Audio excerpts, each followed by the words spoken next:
Pessoal, sejam muito bem-vindos ao nosso módulo 4 do curso Os Segredos do Método Stanislavski, tá?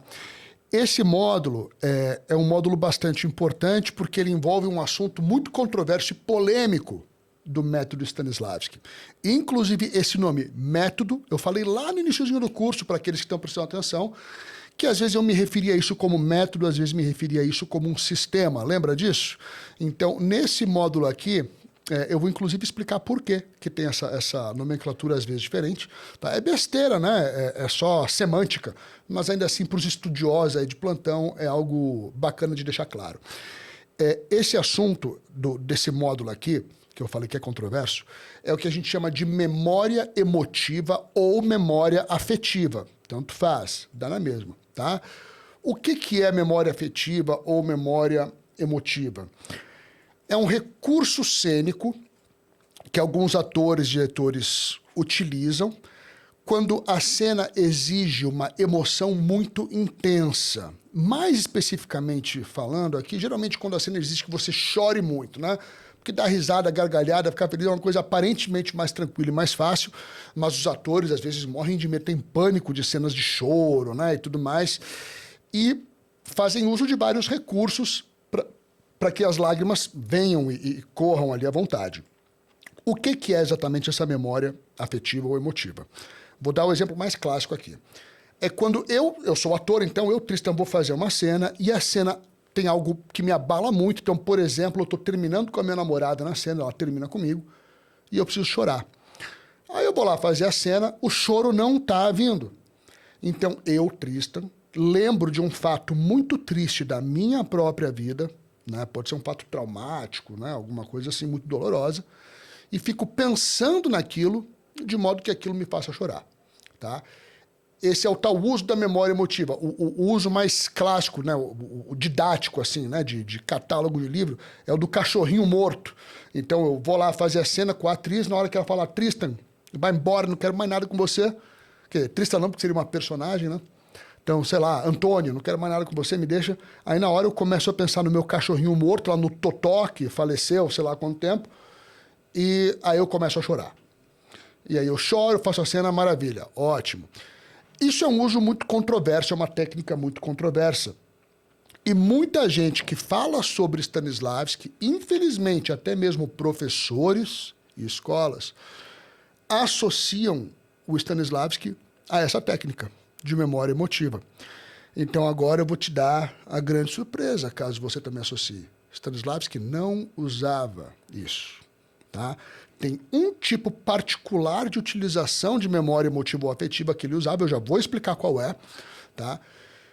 O Stanislavski, ele experimentou com essa técnica por um tempo, sim, tá? Até porque para ele não usar, lembra que eu falei para vocês lá no início que ele era um grande experimentador, né? Ele ia testando técnicas, daí ele preservava o que funcionava, descartava o que não dava certo.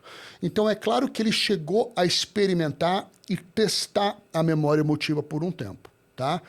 Mas ele percebeu que essa técnica era muito perigosa, né? Por N razões. E na verdade quem o convenceu de fato a parar de vez de usar a memória emotiva foi um outro grande ator que era aluno do Stanislavski, chamado Mikhail Chekhov. O pessoal aqui no Brasil chama de Michael Chekhov, tá? Mas em russo seria Mikhail Chekhov, tá? Então o Michael Chekhov foi o que convenceu o Stanislavski, falou, não usa. E ele provou para o Stanislavski por A mais B que isso não dava certo. Eu sou ator, eu tenho muita experiência, eu não sei quantas horas de set eu tenho, eu devo ter mais de 10 mil horas só de set de gravação, tá? Não sei quantas peças, quantos filmes eu já fiz na minha vida, tá? Então, como um ator atuante que trabalha bastante, eu posso atestar aqui para você com toda tranquilidade os perigos dessa memória emotiva. São vários, desde perigos bobos que simplesmente rendem essa técnica algo inútil, até perigos mais graves. Então vamos supor que eu tenho lá essa cena que eu estava usando de exemplo, então a minha namorada vai terminar com a minha personagem, né? Porque não é o Tristan, é uma personagem, tá? O primeiro ponto aqui, o primeiro grande problema dessa memória emotiva, lembra que eu falei nos alicerces sobre a construção da personagem? Lembra disso? No módulo anterior? Então, eu desenvolvo um trabalho meticuloso, árduo e complexo para criar uma personagem, sim? A personagem tem pensamentos e memórias próprias que não são os pensamentos e memórias do Tristan. Legal. Agora eu vou para a cena. Na hora que a outra atriz termina o namoro com a minha personagem, eu estou usando uma memória do Tristan. Mas peraí, eu estou aqui há um tempão tentando viver a vida de uma outra personagem. De repente, eu, por livre e espontânea vontade, me levo de volta para o universo do Tristan, pensando no cachorrinho que morreu. Isso é completamente contraproducente, não é? Porque eu me tiro daquele universo da personagem e me coloco de propósito de volta no meu universo pessoal. O que já é uma contradição e pode gerar algum tipo de problema na minha performance. Mas isso é o de menos, tá? Outro problema que pode acontecer às vezes, eu não superei ou não lidei muito bem com a questão da morte do meu cachorrinho, né? Pode ser uma coisa dolorosa demais para mim. E quando a cena vai ser gravada, eu uso essa técnica e tem um passo a passo essa técnica, tá? Eu não vou explicar o passo a passo porque eu não concordo e não gosto dessa técnica, tá? Mas tem um passo a passo. Não é simplesmente pensar no cachorrinho, não. É um pouco mais sádico do que esse processo todo, por isso que eu não vou explicar.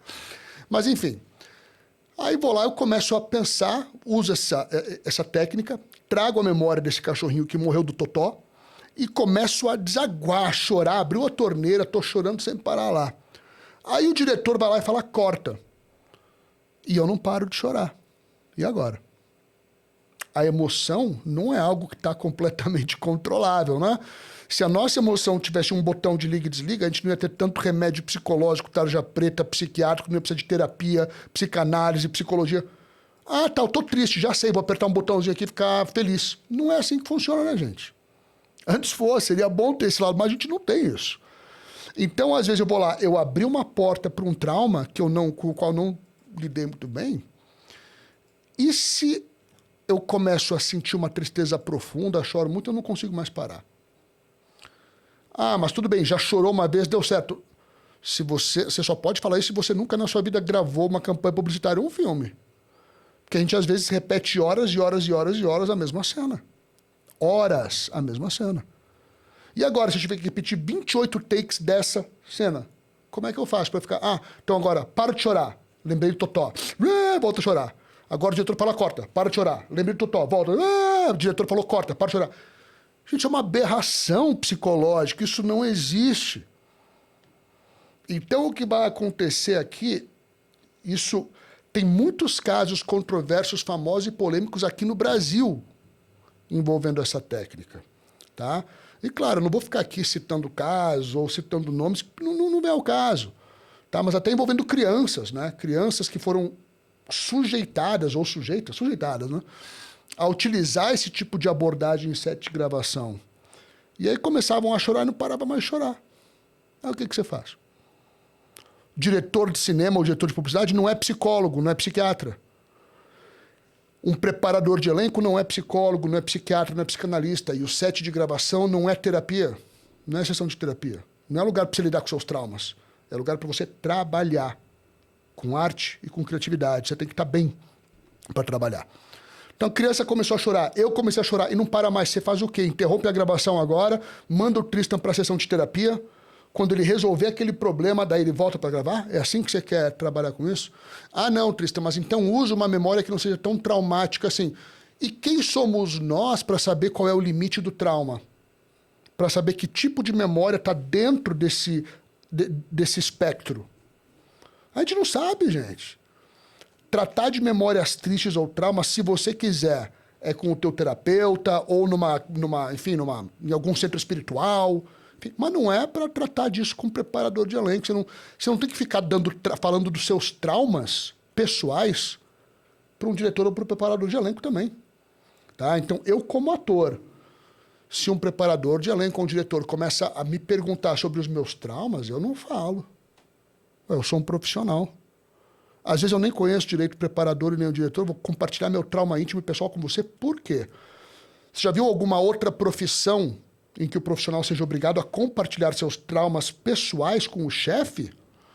Ah, vou trabalhar de atendente do McDonald's. A entrevista de emprego, o gerente começa a te perguntar dos seus traumas pessoais. Isso não existe, né, gente? Então, por que o ator se sujeita a isso? Eu nem entendo. Eu nem entendo. Porque não deveria se sujeitar para começo de conversa, né? O meu diretor não tem que saber da minha vida pessoal e dos meus traumas. Talvez fora do ambiente de trabalho, tomando uma cervejinha no bar, se eu quiser, eu abro alguma coisa. Mas não no set de gravação, pelo amor de Deus. Então, esse é um risco. A gente, sem querer, cutuca um trauma ali do ator, a gente abre uma porta que a gente não consegue fechar depois. Como diria um amigo meu, artista marcial, ele fala, nunca liga uma máquina que você não saiba desligar. E quando você entra na seara dos traumas, é disso que você está falando. Tá? Então, isso é um problema grave que pode ocorrer. Eu já vi isso ocorrer em set de gravação, quando as pessoas usaram esse tipo de abordagem. Aí sobrava para mim para tentar resolver isso. Tá? E não é legal. Outro problema aqui, talvez menos dramático do que esse, é... Então, vou usar o Totó, né? A morte do Totó. Take 1.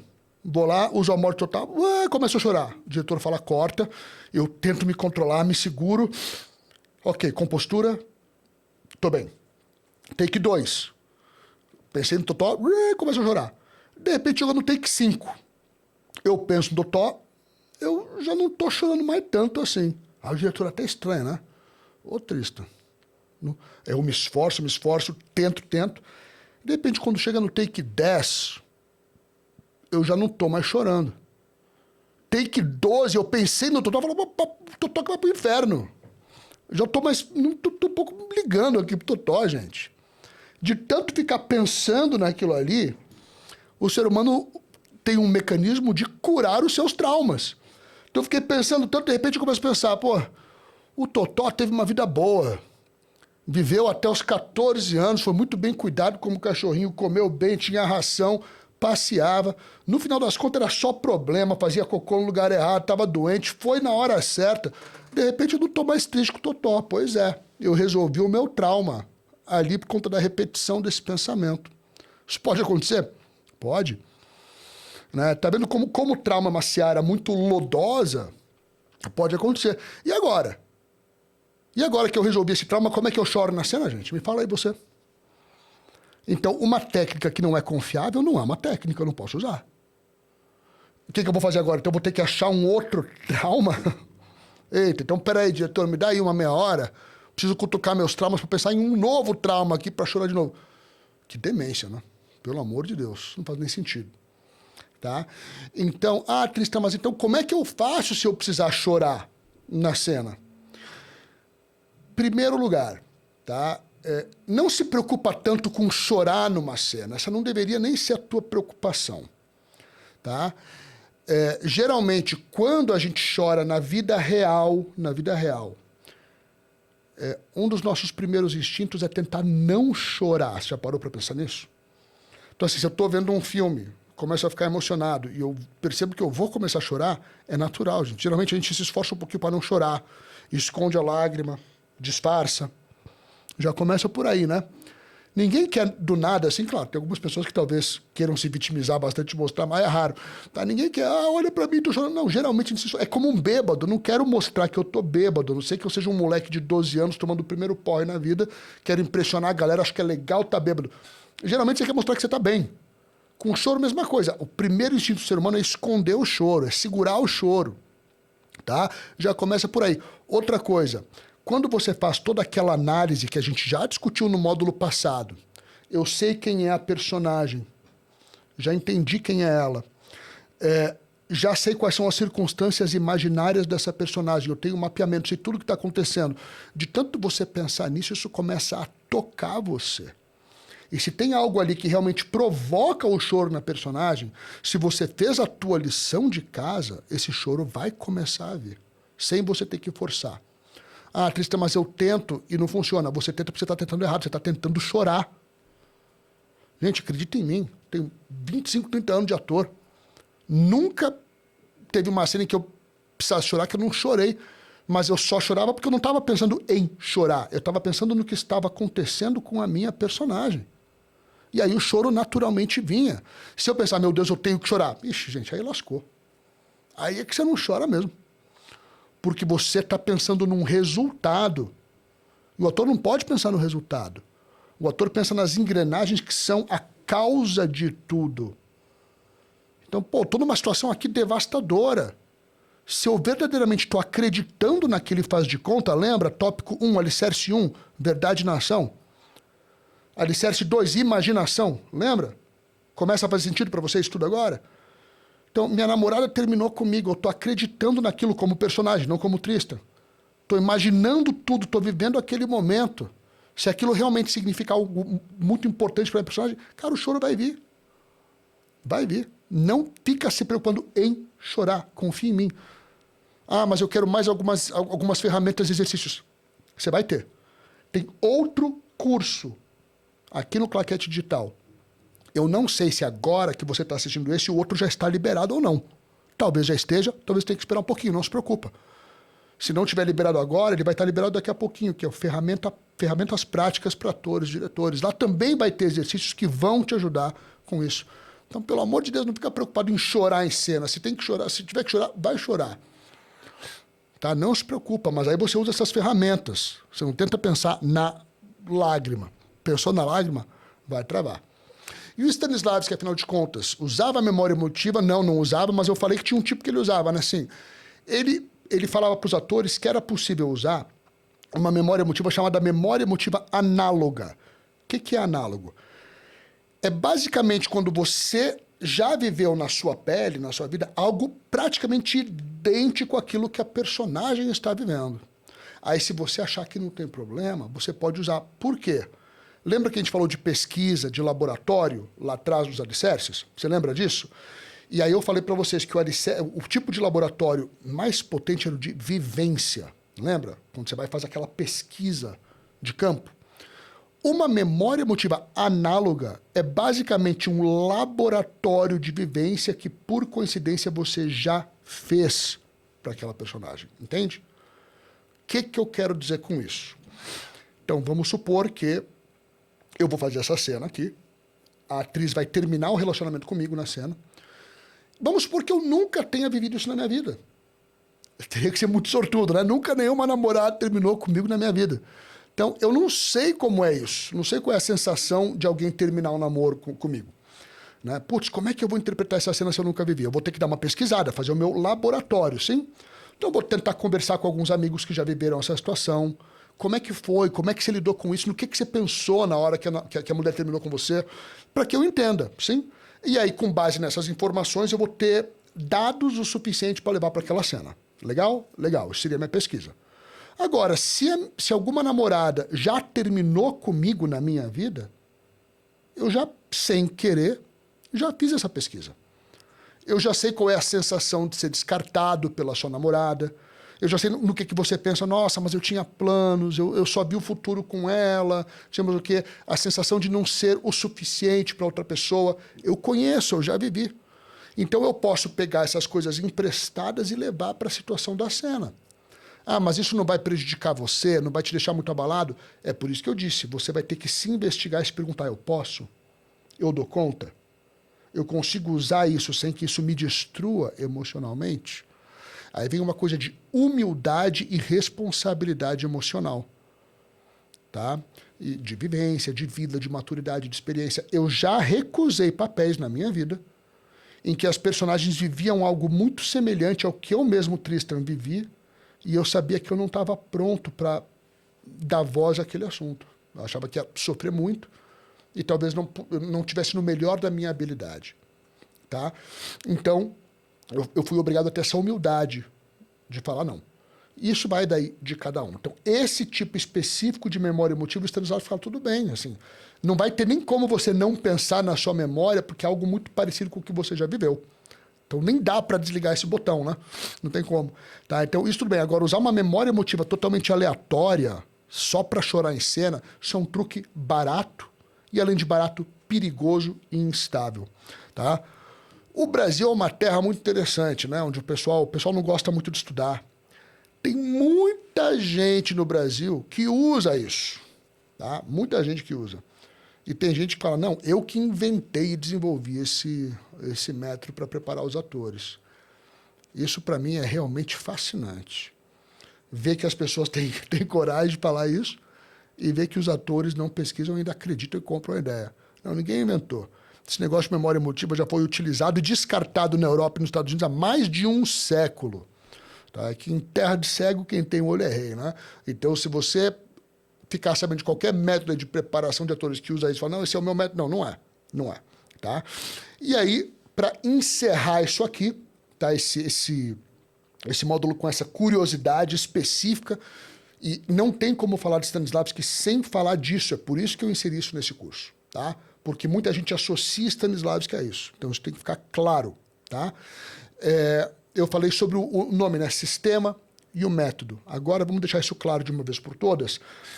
Teve um norte-americano que se encantou pelas técnicas do Stanislavski, e pegou tudo que ele podia das técnicas, porém o que ele pegou foi daquela visita do Stanislavski aos Estados Unidos em 1922. Naquele período, o Stanislavski estava, sim, explorando memória emotiva. Ele estava. Esse norte-americano pegou isso e começou a difundir isso pelos Estados Unidos. Até por conta disso que muita gente começou a associar muito Stanislavski com memória emotiva, tá?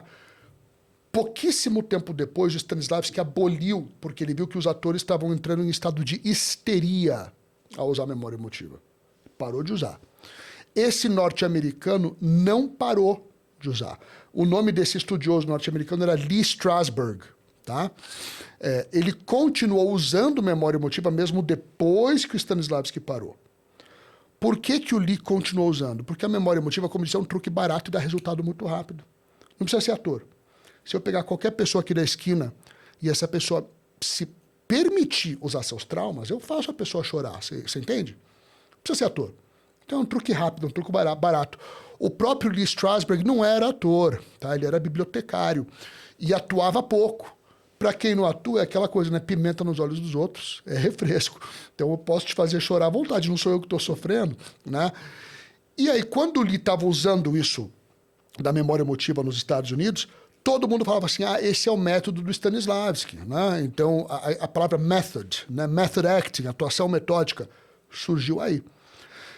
Depois, quando o Stanislavski parou, a Stella Adler estudou com o Stanislavski, como eu já citei. Aí ela trouxe as informações atualizadas. O Stanislavski também finalmente começou a escrever.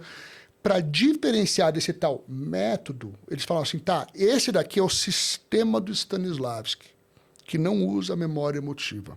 Tá? E aí surgiu esse racha aí acadêmico entre falar método, falar sistema, tudo mais.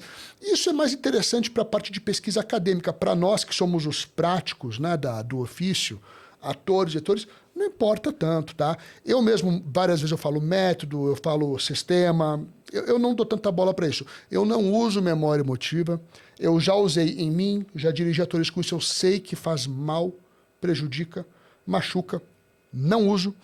Eu sei como se aplica a técnica, não ensino, tá?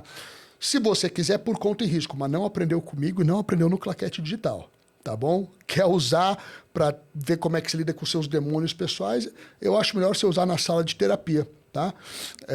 Melhor do que usar num ambiente artístico. Mas eu espero com isso ter deixado claro essa questão de memória emotiva, que sempre levanta muitas perguntas onde quer que eu vá. E eu falo Stanislavski sempre bem pergunta sobre memória emotiva. Então, eu quis acrescentar aqui para não deixar mais dúvidas, tá bom? Então, esse módulo é isso. Vamos para o nosso próximo módulo. Valeu demais, gente. Obrigado.